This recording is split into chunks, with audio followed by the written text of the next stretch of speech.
जैसा कि हम सभी जानते हैं कि पृथ्वी के आकार, प्रकार तथा भौगोलिक और वायुमंडलीय दशाओं को अच्छी तरह से समझाने के लिए वैज्ञानिकों द्वारा इसे अनेक क्षेत्रों और काल्पनिक रेखाओं में बांटा गया है, जिन्हें तापीय कटिबंध व अक्षांश तथा देशांतर रेखाओं के नाम से जाना जाता है। इसी क्रम में पृथ्वी के दो बराबर हिस्सों की कल्पना की गई है, जिसके एक भाग को उत्तरी गोलार्ध या नॉर्दर्न हेमिस्फीयर तथा दूसरे भाग को दक्षिणी गोलार्ध या सदर्न हेमिस्फीयर कहते हैं। पृथ्वी के इन दोनों हेमिस्फीयर अथवा गोलार्धों को बांटने का कार्य भूमध्य रेखा या विषुवत रेखा द्वारा किया जाता है। भूमध्य रेखा 5 प्रमुख अक्षांश रेखाओं में से एक मुख्य रेखा है, जिसे इक्वेटर भी कहा जाता है। ठीक इसी तरह 4 अन्य मुख्य अक्षांश रेखाओं में पहली है कर्क रेखा अथवा ट्रॉपिक ऑफ कैंसर, दूसरी है मकर रेखा या ट्रॉपिक ऑफ कैप्रिकॉर्न, तीसरी है आर्कटिक वृत्त या आर्कटिक सर्कल और चौथी है अंटार्कटिक वृत्त या अंटार्कटिक सर्कल।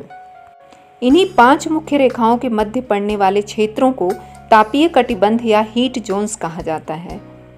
हम सभी जानते हैं कि हमारी पृथ्वी का आकार एक गेंद के समान गोल है और इसी कारण सूर्य से धरती पर आने वाली किरणों का फैलाव तथा उनकी गर्माहट पृथ्वी के प्रत्येक भाग पर एक समान नहीं रहती और यही कारण है कि पृथ्वी के अलग अलग हिस्सों में अलग अलग तापमान पाया जाता है।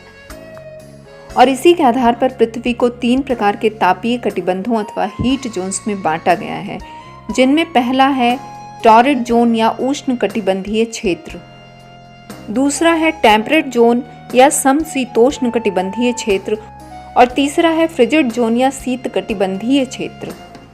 टॉरिड जोन, जिसे उष्ण कटिबंधीय क्षेत्र भी कहते हैं, का फैलाव भूमध्य रेखा के दोनों तरफ अर्थात उत्तर में कर्क रेखा से लेकर दक्षिण में मकर रेखा तक होता है। 2 ट्रॉपिक्स के बीच में स्थित होने के कारण ही इसे ट्रॉपिकल जोन भी कहा जाता है। टॉरिड जोन पूरे वर्ष भर सूर्य की किरणों की सीध में होता है, क्योंकि यह पृथ्वी के उभरे हुए हिस्से में स्थित है, अतः पूरे वर्ष यह सूर्य की सीधी दिशा में होता है। इसीलिए उष्णकटिबंधीय क्षेत्र का तापमान अन्य क्षेत्रों की अपेक्षा सबसे अधिक होता है। तापमान की अधिकता के कारण ही इस क्षेत्र में जल का वाष्पीकरण जल्दी व अधिक मात्रा में होता है, जिसके कारण इस क्षेत्र में साल भर वर्षा होती रहती है। टेम्परेट जोन या समशीतोष्ण कटिबंधीय क्षेत्र का फैलाव उत्तरी गोलार्ध में ट्रॉपिक ऑफ कैंसर या कर्क रेखा से लेकर आर्कटिक सर्कल के बीच तक तथा दक्षिणी गोलार्ध में मकर रेखा या ट्रॉपिक ऑफ कैप्रिकॉर्न से लेकर अंटार्कटिक सर्कल के बीच तक होता है। पृथ्वी के उभार वाले क्षेत्र के ऊपरी और निचले हिस्से में आने के कारण इस क्षेत्र में सूर्य की किरणें सीधी रेखा में नहीं पड़ती, बल्कि कुछ तिरछी होकर पहुंचती हैं। अतः इस क्षेत्र में सूर्य का ताप या गर्मी भी अधिक नहीं होती। इस क्षेत्र का तापमान न तो अधिक तथा न ही कम अर्थात संतुलित मात्रा में होता है। अतः इस क्षेत्र में जीवन के पनपने के लिए अनुकूल स्थितियां पाई जाती हैं। यहाँ लगभग वर्ष भर सुहावना मौसम बना रहता है।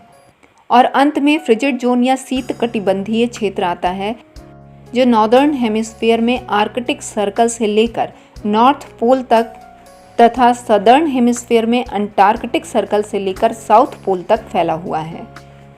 क्योंकि फ्रिजिड जोन उत्तरी और दक्षिणी गोलार्ध में पड़ते हैं, जो कि पृथ्वी का सबसे ऊपरी व निचला भाग है, इसी के कारण सूर्य की किरणें इस क्षेत्र में बहुत अधिक तिरछी होकर पड़ती हैं, जिसके कारण इस क्षेत्र का तापमान अत्यधिक कम होता है और इसीलिए इसे फ्रिजिड जोन अर्थात जमा हुआ क्षेत्र कहते हैं। यह क्षेत्र पूरे वर्ष भर बर्फ की मोटी चादर से ढका रहता है, इसीलिए इसे पोलर जोन्स भी कहा जाता है। दोस्तों, इस बार हमने पृथ्वी के हीट जोन्स या तापीय कटिबंधों के बारे में जानकारी प्राप्त की।